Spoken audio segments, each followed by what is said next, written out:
Սիրելի հայրենակիցներ, քիչ առաջ տեսա, որ նախընտրական քարոզարշավի շրջանակներում, իսկ ավելի կոնկրետ նախընտրական բարեգործության շրջանակներում Նիկոլ Փաշինյանը հայտարարել է, որ բոլոր այն քաղաքացիները, ովքեր 1 տարուց ավել զրկված են եղել վարորդական իրավունքից, առանց քննություն հանձնելու կվերականգնեն իրենց վարորդական իրավունքները։ Ես իհարկե հասկանում եմ, որ սա մեծ ոգևորություն է առաջացրել, հատկապես այն համատեքստում, որ եթե նախկինում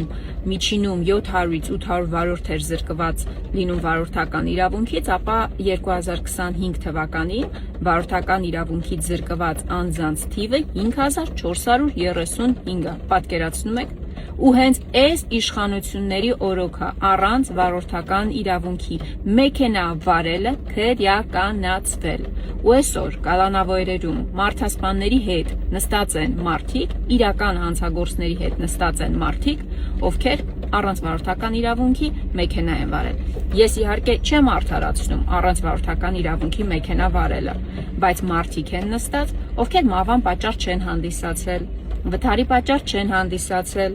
ովքեր վնաս չեն հասցրել, պարզապես տունը եւ ընտանիքը իրենց պահելու համար, իրենց ապրուստի միակ միջոցը, քանի որ օրինակ այս դեպքում տաքսի վարելն է եղել, մարդը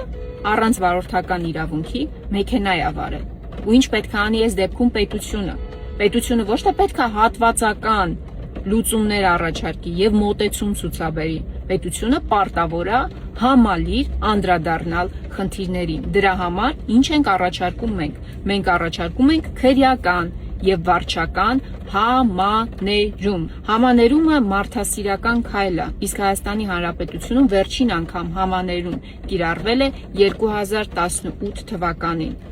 Դա կլուծի կալանավայրերի բեռնաթափման հարցը։ Այսօր նախաքննական մարմիններում բազմաթիվ գործեր են հարուցված ճանապարհատրանսպորտային պատահարների դեպքերով։ Դեպքեր, որոնք չեն հանգեցրել մահվան, որոնք մեծ վնաս չեն տվել, եւ բոլոր այդ դեպքերում կիրառելով համաներում մենք կունենանք ահռելի բեռնաթափում, ինչպես դատական համակարգում,